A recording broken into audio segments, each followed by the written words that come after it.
This is part 3 of our module, and the objective for this part is you're going to learn about how to evaluate an intervention program's research evidence.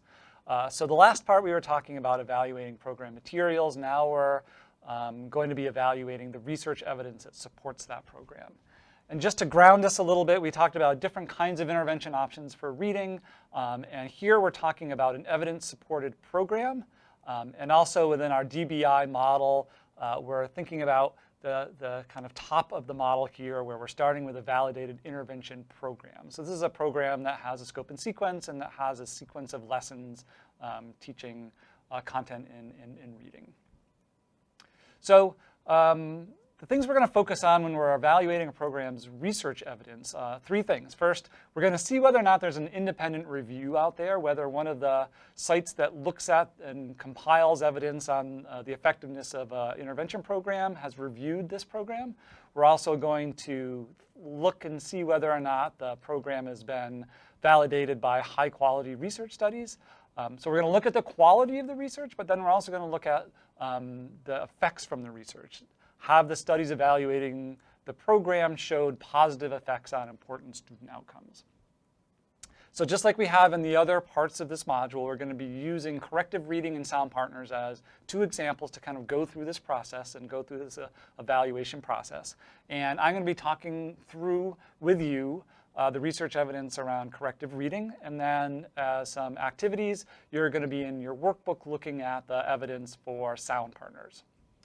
So we'll start with independent reviews. So we're going to be thinking about a couple of different sites that are out there that do independent reviews of programs and interventions in reading.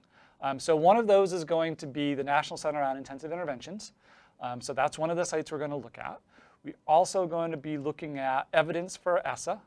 And the third site that we're going to be focusing on is the IES Institute for Education Sciences What Works Clearinghouse.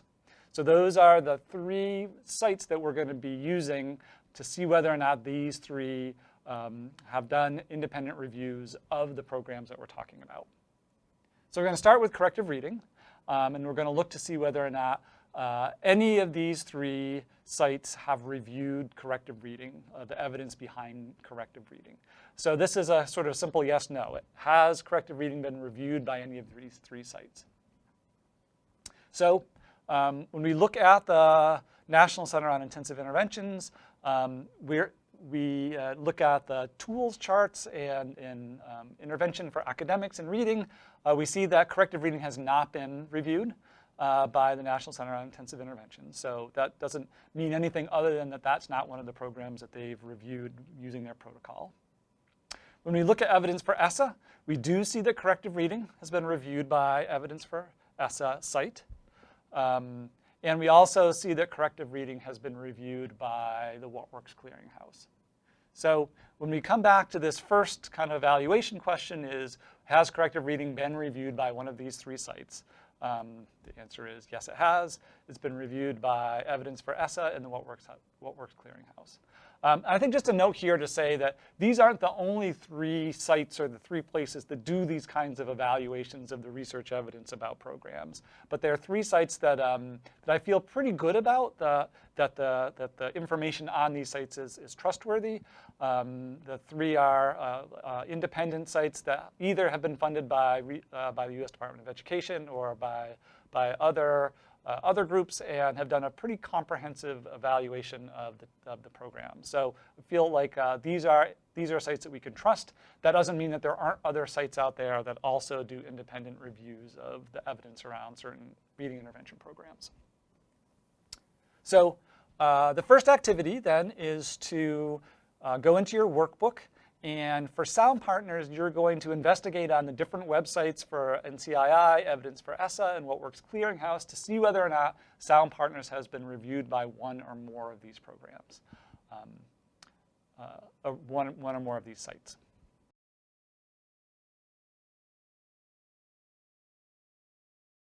Welcome back. Hopefully you were able to go on these websites to determine whether or not sound partners has been reviewed by these different sites. So let's kind of talk through and see what you found.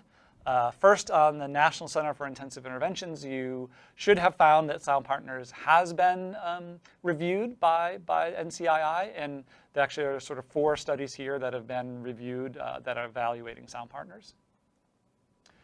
On evidence for ESSA, you should also have found that they have evaluated or reviewed the evidence for Sound Partners and gotten to this page. And then finally, for What Works Clearinghouse, you should also have been able to find a page that talks about the evidence for Sound Partners. So that's pretty easy. We can say that Sound Partners was reviewed by all 3 of these sites, and so that gets a full circle. So the next thing that we're going to do is we're going to evaluate whether or not these programs have been supported by high-quality research studies. So at this point, we're not really looking at what the results of the studies are. We want to see whether or not the studies were designed in a way that we can have confidence in the findings of those studies. So we're going to be looking at some things like, is there at least one really high-quality experimental study that's evaluated a program? We're also going to be looking at some of the kind of quality features, including what was the research design, did they use validated measures, did they describe the participants, and then some things is, are there multiple studies that have evaluated this program? And finally, for especially these 3 sites that we're looking at, if they meet the criteria for being reviewed by the site, that's also an indication of whether or not they met certain quality features. So we're going to talk through this for corrective reading, and we're going to look for evidence on evidence for ESSA and What Works Clearinghouse, because those are the 2 sites that actually reviewed corrective reading. And then we'll also talk about whether or not there might be other sources that we can look to see about whether there are high-quality studies supporting corrective reading. So first, when we look at evidence for ESSA, this is the sort of page that you come to when we're looking at their summary of corrective reading. And one of the things that you see down here is it gets a strong rating. And if it gets a strong rating from this site, what that means is there's at least one high-quality experimental randomized control trial that shows positive results. So if we see the rating as strong, that tells us that there's at least one study that's met the quality standards for this website. So in a sense, that kind of gives us some evidence that there's at least one study. And here we see that actually there was just one study that met their criteria. It tells you that there's one study and that the number of students that were involved in that study, which is a pretty good number, 206 students. We can also then look at the What Works Clearinghouse, and one of the places that kind of gives us some good information is if we get to the sort of primary page on corrective reading, we see that there's some things that you can click on to get more detailed reports. The intervention report really gives you a long summary of all the features of the studies that have been evaluated. But something that's really helpful, I think, is the evidence snapshot. So if we look at the evidence snapshot for corrective reading, you get to a page that looks like this. And there's some information on this page that helps us understand about the quality of the research studies that have been reviewed. So first we see here that there's one study on corrective reading that met standards out of 3 eligible studies that were reviewed. So that means only one of the studies kind of met these really high quality standards that What Works Clearinghouse has. But we also see, if you kind of read a little deeper into the report, it says that 25 studies reviewed by What Works Clearinghouse investigated the effects of corrective reading. And then only one of those studies was a randomized control trial. The other 24 studies didn't meet the evidence screen. So this sort of tells us that there was one study that met this really high bar for quality, but there's also a number of other studies out there that have been published in peer-reviewed journals that have looked at the effects of corrective reading. So that we're just going to kind of store that away as another piece of evidence that we might think about when we're thinking about the overall quality of the research studies. The other thing on the What Works Clearinghouse site that we can look at are some things like, what are the domains that the study looked at? What were the measures measuring? And we can see here that they were measuring things like alphabetics, which is phonics and decoding, comprehension, and reading fluency. So that gives us information that these are important constructs that the study evaluating corrective reading was looking at. And they also give a nice kind of summary here of the participants. So these were third grade students, and we get a sense of race and ethnicity, gender, percent of the students in the sample who were qualified for free and reduced lunch, and how the intervention was delivered, in this case in small group. So this gives us some information about the kind of reporting on the participants in the measures. So remember, corrective reading was not reviewed by the National Center on Intensive Interventions. But if it was, here's how we would look for the quality. And this is a kind of preview, because when you're looking at Sound Partners, this is how you're going to decide on this site whether it met quality indicators. So again, this isn't for corrective reading. This is just an example of what you would look for if corrective reading was something that was reviewed. So first we click on the Study Quality tab. And then we get these sort of indicators of things like, were the participants well described? Did they represent students who were at risk? What was the design of the study? Did they measure fidelity of implementation? Did they have high quality measures, both measures that were closely aligned to the intervention and broader, more standardized measures? And kind of what we're looking for here is mostly full or half full bubbles. I don't think there's one sort of equation of adding up exactly how many full circles or half circles they have, but what we want to see is at least some or most of them being full or half full. All right, so going back to the research evidence on corrective reading, one of the things that we can do is look for other evidence. And in fact, if you were evaluating a program, the research about a program that wasn't reviewed by one of these three sites, you would have to go and look for research in other ways. One of the ways is to look at the website of the publisher, and a lot of times they're going to be telling you the kinds of evidence that supports this program. We want to be cautious with this evidence, though, because, again, the publisher is going to be really highlighting the positive impacts. The other thing we can do is go and look for individual studies. But one of the things for corrective reading, when you go on the website or look at the brochures, we see that they actually have a published document that talks about that 28 studies in peer-reviewed journals have evaluated corrective reading. And of course, they say that there's positive results of those. But again, one of the things we're looking for is, are there research studies published in peer-reviewed journals? So this shows that there's been a lot of studies that have been evaluated corrective reading in peer-reviewed journals, although only a very few of those kind of met the standards to get reviewed by one of those three websites. But this is maybe a level of evidence that doesn't quite meet the standards of some of these sites, but at least tells us that there has been a lot of peer-reviewed research that's been done on corrective reading. Okay, so how do we end up then deciding what our overall rating is for the quality of the studies for corrective reading? I think there's definitely some evidence that shows that there's been high quality research. There's been a lot of research, but only a few of those studies have been experimental studies, randomized controlled trials. So based on a kind of overall view of this, I would say that it's probably get a half circle. If you had gone through and really reviewed some of those other peer-reviewed journal articles and were convinced that there was some trustworthy evidence in those, and that maybe we should be kind of considering the weight of evidence across all those studies, you might have given it a full circle. But to be on the cautious side, based on the information on these three independent review sites, I'm going to give it a half circle. Okay, so the next thing you're going to do is go back to some of these websites and look to see what you see about the quality of the evidence for Sound Partners. Again, you're going to be looking at things like the quality of the studies, how many studies, is there information about what kind of outcomes they're looking at, are the participants well described, and then you're going to come up with an overall rating for what you think is the quality of evidence supporting Sound Partners.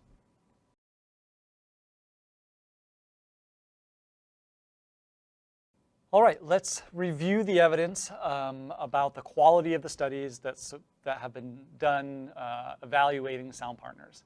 So first, we could go to the National Center on Intensive Interventions, and hopefully you were able to find the information on there.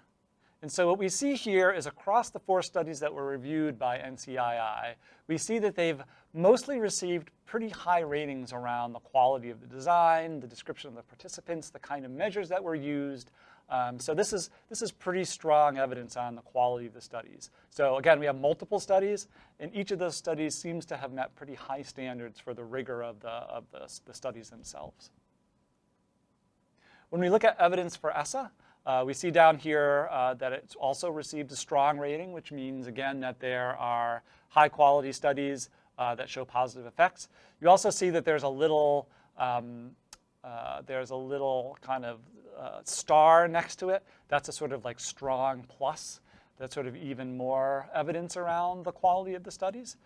We see that, again, that they found 4 studies that met their rigor criteria, and across those studies there are 488 participants, which are large samples. When you look at What Works Clearinghouse, you can see that, again, we found the page. We can go to the evidence snapshot. And on the evidence snapshot, we can see that 7 studies met the standards on What Works Clearinghouse out of 11 studies that they found that were eligible for review. We can see the outcome domains that they've looked at, again, important constructs that we would want to see outcomes for a reading intervention. And we also see a pretty good description of the participants, which means that they've described them sufficiently, and also it gives us a sense of whether these are participants that are similar to the kind of students that we're thinking about using the intervention with. So based on the review of these independent websites and looking at the kind of things we're looking for research quality, I think we can be confident in saying pretty strongly that we can give this a full circle, that the quality of the studies evaluating sound partners is high. So the next thing that we're going to be looking at is whether or not the studies evaluating these programs have shown positive effects on important student outcomes. So there's one thing to say that studies are done well, that it's a well-designed study, but that doesn't mean the same thing as whether the study found effects or impacts of the intervention on the reading outcomes of students that get that intervention. And so now we want to look at to see whether or not there are positive impacts of these interventions in the research that's been done on the programs. So we are going to be starting again with corrective reading and looking back at our independent review sites, evidence for ESSA, What Works Clearinghouse, and maybe other sources if we need to. And some things that we're going to be looking for here are, do these sites report a positive effect on outcomes that are important? We're also going to be looking to see sometimes they'll report things like effect sizes, and that's how big is the impact. And we also want to see then impact on what kind of measures. What were the effects shown on? What domains in reading? So when we look at evidence for ESSA for corrective reading, again, the strong means that overall they're saying that across the study that they looked at, that overall we see positive impacts on student outcomes. So again, that's a good sort of general outcome that we're looking for. Does the research that are done on these programs have an overall positive impact on student outcomes? And we see here that the average effect size is 0.06. That's a pretty small effect size. And interpreting effect size is a difficult thing to do, and there's different kind of standards for thinking about that. I think for right now, I'm going to be evaluating these based on if there's an effect size of 0.2 or higher. I'm going to say that kind of raises to a little bit higher level of a larger impact. If the effect sizes seem to be 0.2 or less, I'll still think that as a meaningful positive impact, but maybe a little bit less of a large effect than if it was above 0.2. So again, this is below 0.2, so we might say this is a little bit less impact on the effects of the program, although still positive and meaningful. For corrective reading, if they also talk a little bit about program outcomes, and what we see here is that they give information on a particular measure. So the Woodcock word attack measure, which is a standardized measure of phonics and decoding and word reading, we see that the effect size was 0.15. Again, that's a little bit higher, but still on the relatively moderate size. All right, when we look at What Works Clearinghouse, we see a list of the programs that were evaluated or reviewed for the research. And when we see corrective reading, what it gets is a little full, completely colored in book.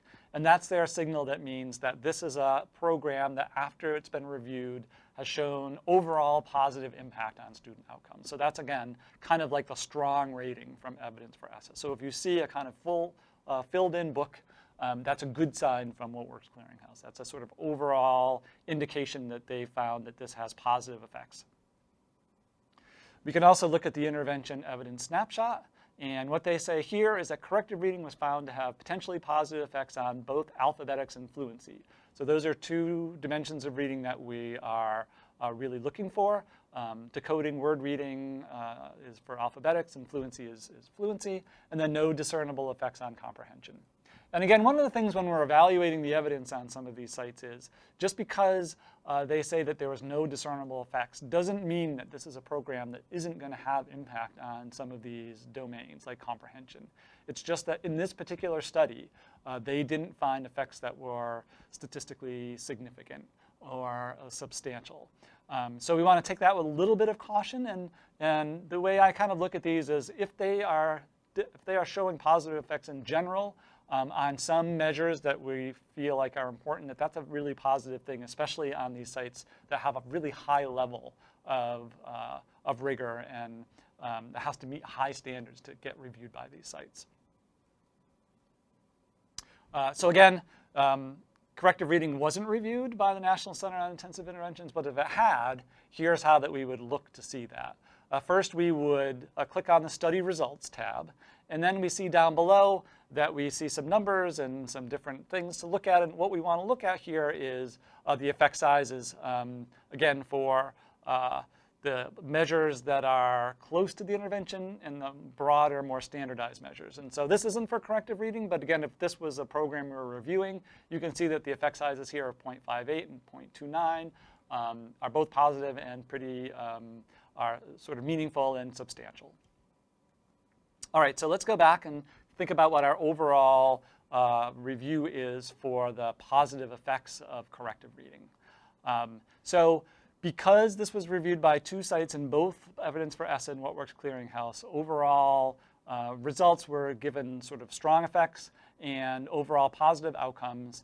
And on measures of things that we think are important, like phonics and decoding and fluency, I'm going to give the full circle for evidence of positive effects on student outcomes. You might have looked at this a little bit different and given it a slightly lower rating, and that would be okay. But I think, again, taking into account the difficulty it is to get reviewed by some of these sites and the fact that it comes out as sort of positive impact is, to me, an indication that this is a pretty strong, powerful program. Okay, so the next thing you're going to be doing is the same thing, except you're going to be looking at sound partners.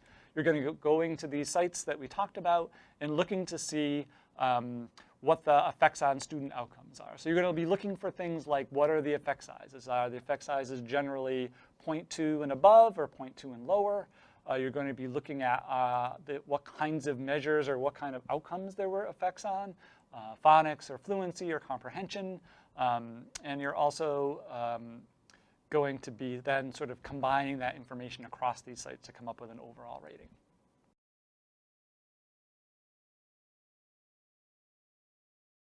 All right, let's review the evidence that you found for sound partners.